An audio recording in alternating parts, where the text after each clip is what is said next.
Yo people, welcome back to the YouTube channel. You already know what time it is. It's time for another YouTube video. Now listen, I'm not here to do another update. I want to give you my opinion on a fantastic alternative just in case all of this blows up in my face. Now, what I mean by that is Raphinha Dembele. Now, I'm still pretty confident. I don't know what's going to happen. We don't know what's going to happen. Maybe in the absolute mad event that Barcelona want to go and pummel themselves into more debt and that Todd Bowie paid for the Chick-fil-A for Laporte, then maybe they can afford them. I don't know.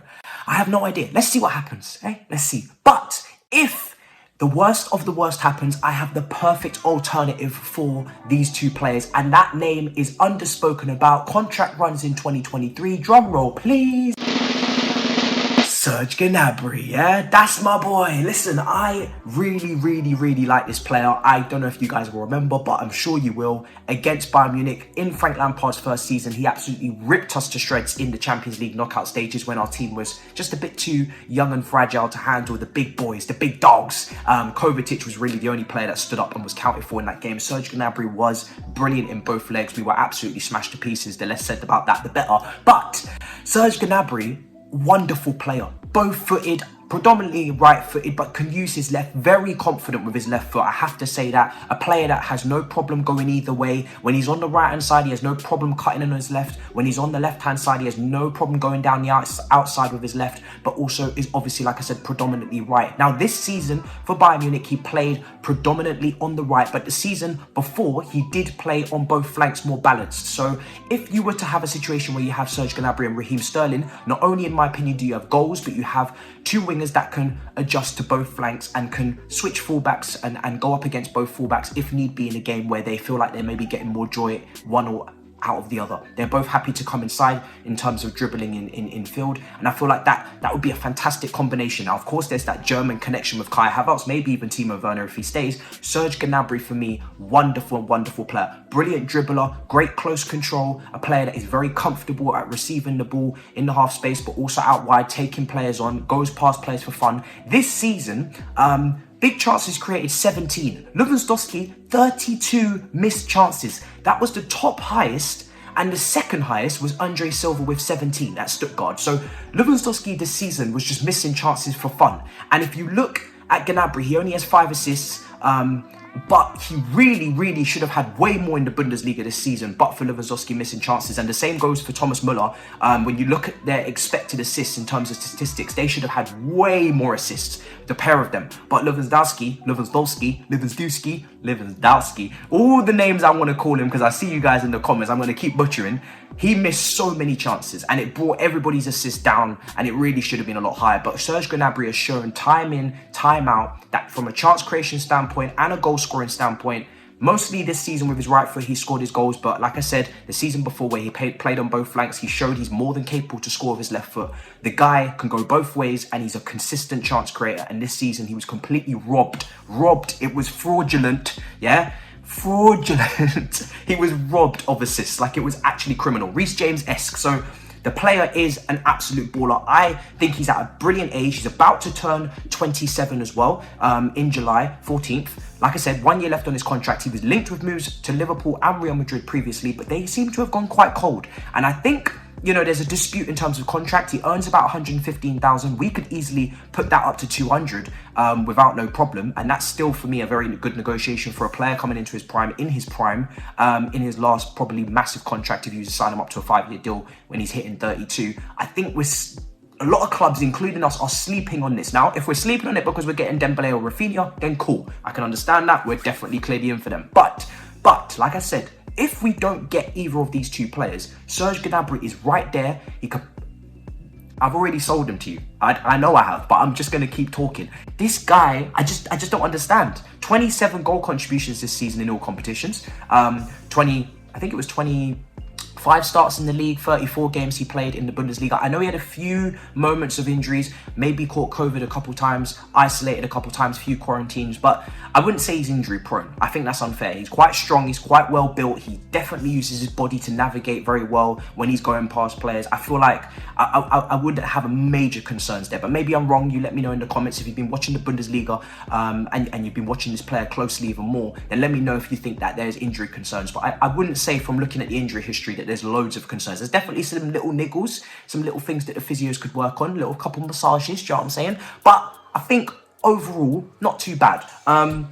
So like I said, I just think we're sleeping on this brother. I really do. I think we need to look at him potentially if we do miss out on the other two players that we've mentioned previously, that we've been mentioning all the time. And of course, Barcelona and Leeds are still in advanced talks, but they have not yet met our bid and matched our bid for Raphinha. So as it stands, they still haven't had a bid accepted. They've come to terms with Dembele. They've accepted terms. However, they have not signed him up yet. Barcelona are actually waiting, according to Fabrizio, tweets going up. They're waiting to give the green light. Now, my question mark for all the Spanish journalists and Spanish media, as they continue to keep saying they'll get both players, why do you have to wait to give the green light on Dembele if you can afford to get both? Why not just sign Dembele up right now? He's ready, he's agreed terms. Now he's waiting on you for a response. Unless you can only get him or Raphinha and you want to see if you can agree with Raphinha first, what is the hold up? Is it the second lever? Is it the economics? Is it the businesses? I don't know. I'm just asking questions. I'm just asking questions. So yeah, listen, Serge Gnabry is definitely a player that I feel like is just ridiculously underrated. I think he could apply himself out on the right wing for us in a great way. Sterling on the left. Like I said, they could swap. Now, if you want to go with that back three, I do think they're better as wingers, both of them. But I think they're very comfortable, like I said, dribbling into those 10 positions. But if they are playing out wide, you could tuck in them wing backs as we do, or just switch to the 4, Thomas. Just switch to the 4 at the back. You go with natural wingers, 4-2-3-1, 4-3-3. It's not difficult, you know what I'm saying? So, I've done my propaganda for Gnabry. Let me know what you think in the comments down below. Let me check my notes. Did I miss anything? Dribble completion is really good as well. 61%, really good. Really good. Good dribbler. Very good dribbler. So, we're talking about addressing issues, right? Kai's down the middle. I know you're at home wondering, how are we going to get our goals, Mizzies? We need goals in this front line. Well, Sterling's got a good output in terms of goals. Now, Gnabry does too. You got 2 goals coming in from the flanks, and then you got the man in the middle who hopefully improves on his tally, but also the pressure is not so large because, like I said, you got 2 very direct, explosive wingers, and my God, is Gnabry extremely direct. This guy, in terms of progressive passing, progressive, carries, in terms of dribble, the guy is direct. Like, when he sees the goal, he's going that way, and he's either creating or he's scoring. And he's not one of these dilly-dally nonsense guys. He's in, and he's at a great age, because for Pulisic and Hudson-Odoi, if they were to stay, Ziyech to go. Like I said, 2 young boys, 2 older boys. I've got all of this worked out. You just love to see it. Now let's move on. Nathan Ake, Dutch shirt, as you can see. Nathan Ake has agreed personal terms. Now, he hasn't actually signed. We have to agree a fee, but it's thought to be around about the 40 to 45 million mark to agree. I know you've heard this all before. Blah, blah, blah, blah, blah. All the YouTubers are saying this. Boring, Matisse, shut the hell up. Okay, cool. Let's see what the fee will be. Let's see what the wage will be. He's on 100k a week at Manchester City. I'm sure he's not going to get less. So, listen, whatever. We pay Malang Sarr 100k. Speaking of Malang Sarr, wonderful transition. Can you leave, please? Do I have to make a video for you? I don't want to, but I will. If Levi Colwell is not on that preseason tour to America, which I'm sure he will be, same with Broja. I want these guys to be given a chance. Listen, they're talented. Now, of course, they've got to work for it. Of course, they've got to work for it. Bust your guts to get into that team and show Thomas what you can do. But let's not have their path blocked by Deadwood, please. Malang Sarr is of no use to us. He's of no use, and I will be soon shipping him off to France myself if you don't find a buyer. So you best believe I am ready to make that video. That's the next one coming. I've done, and Barkley, don't even think you got away with it either. I'm ready for you too. So listen.